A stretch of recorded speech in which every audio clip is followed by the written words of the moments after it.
there, Women's Health Physio. I wanted to make this little video for my current pregnant and new mums, hopefully to give you a bit of support and a bit of guidance on the current situation with Covid-19. So I've based this all on the Royal College of Obs and Gynae, Royal College of Midwives and the Royal College of Paediatric and Childhood Guidelines.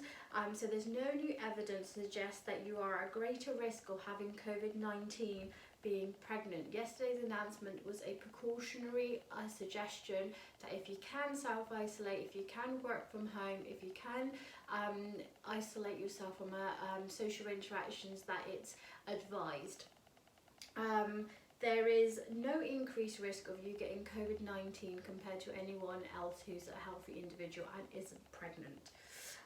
There's also no current evidence to show that there is a risk to the baby. It's more of, if you've got Covid-19, there is a chance that you potentially could have to go into preterm, have a preterm baby, or the fact that then the baby's growth will be affected. But in terms of you having Covid-19 in itself, it should not have an impact directly on baby. From the evidence so far, there's been no transmission of Covid-19 in the placenta to the baby from mothers that have Covid-19.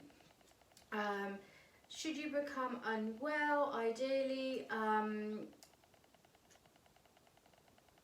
encouraged, so encouraging you from working from home, decreasing your exposure is ideal, but if you are having to be at work, as in your work doesn't allow working from home, etc, then I strongly advise you get in touch with your occupational health team for them to make modifications to your work environment and look at ways maybe you can work from home, or look at ways to minimize your exposure within your work environment.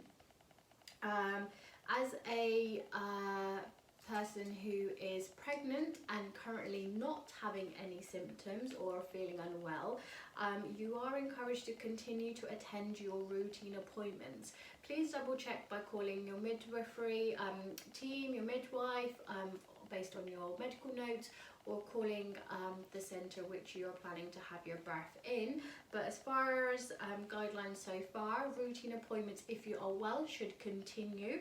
It is more if you're unwell or if you suspect that you have Covid-19 that the routine is, the procedure is slightly different. So if you are unwell, it's encouraged obviously to contact your midwife and get personal advice, and to deter your routine appointment till after your isolation period, and then you can have that routine appointment. That situation, if you are obviously unwell and you have concerns about you and baby and you need to be seen, there is a procedure in place that you can see and get medical assistance. So it's not if you've got COVID and you're self-isolated and that's it, nobody will see you. There is procedures in, but if you're having the COVID symptoms but the pregnancy in itself is fine, then self-isolation is likely to be what's encouraged. If you've had a new baby recently, or if you're breastfeeding, there is so far no risk of continuing feeding. Generally the advice has been given that the risk of breastfeeding outweighs the risk of not breastfeeding, and that's if you have Covid-19. To continue breastfeeding is encouraged in that situation. And so yeah, there's no evidence so far that it's being passed on to the baby.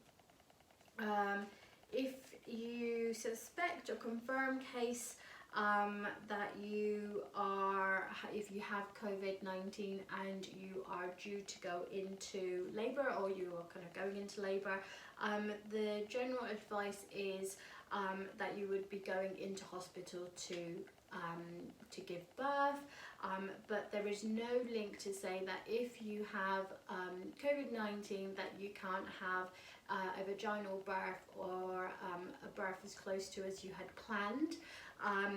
There's no association that you would have to have a C-section just because you've got COVID-19, because there's no so far picking up any sample of COVID-19 that affects having a vaginal birth, if that's what you would like. Moving on then to yes, so the sentence. So there's only been one case where a lady had COVID-19. She was 30 weeks pregnant and was on a ventilator, had a C-section to deliver the baby, but had a good recovery afterwards. And that's the only case study available at the moment of a pregnancy where the mother had COVID-19. There's no increased risk of having a miscarriage or early pregnancy loss. There's only been one case of an early birth, and even that, it's whether that was related to the virus or whether that would have happened anyway as a spontaneous early birth.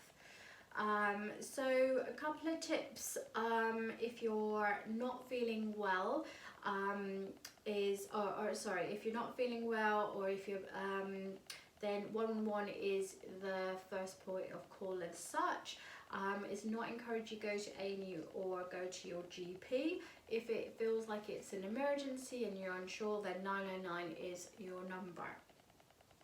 Otherwise, if you're having the symptoms which have been related to COVID-19, self-isolating for 7 days is encouraged.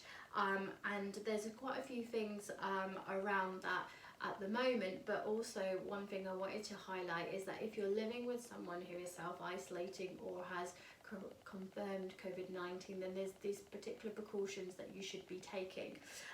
So if someone else with you is self-isolating, you need to make sure you're constantly washing your hands, you're limiting your contact with each other. Any area where you're sharing the space with each other should be continually ventilated throughout the day. You should be wearing a face mask anytime you are within a reach of the person. You shouldn't have any visitors coming to the house, and you shouldn't be the ideal person caring for them. So if they're unwell, you shouldn't be the sole person that's there constantly seeing to their needs. You should be having a distance. And in terms of sharing your space, so making sure that you're not sharing dishes, your cups, towels, beddings, and in terms of like bathroom facilities, ideally you should be using different bathrooms. If that is not possible, then ideally you should be using the bathroom first for showers, etc. And then the person affected should use it after, and then should deep clean the bathroom facilities after use. And that also goes to kind of cleaning around the house, work surfaces, anything that's constantly touched should be thoroughly cleaned on a regular basis. And then going on to everyday things like practical stuff, so in terms of like laundry, anything that's been worn by someone with the virus should be washed at high temperatures. So here we're thinking about 60 degrees, and after having contact you should be washing your hands with soap.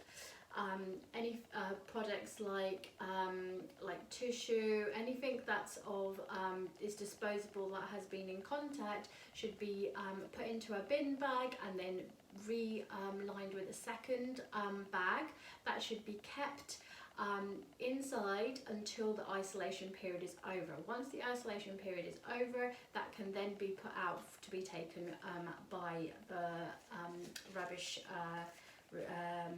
bin men then. So that should remain till after the isolation period. If you, and on a note, if you are still planning to travel, then please check your travel insurance that it does cover you, and that it does cover you if you go into birth, and that is going to be enough for you to be supported if you are away traveling. So just the last few points then. If you are positive and you need to go into hospital, you're probably going to be encouraged to go in private transport unless it's an emergency, in which the ambulance will need to be informed prior to them picking you up, and then the hospital staff should be aware that you're coming and be able to meet you. Wearing protective clothing, and you're most likely to go into an isolation room and to be in there with as minimal equipment and contact from staff whilst you are in.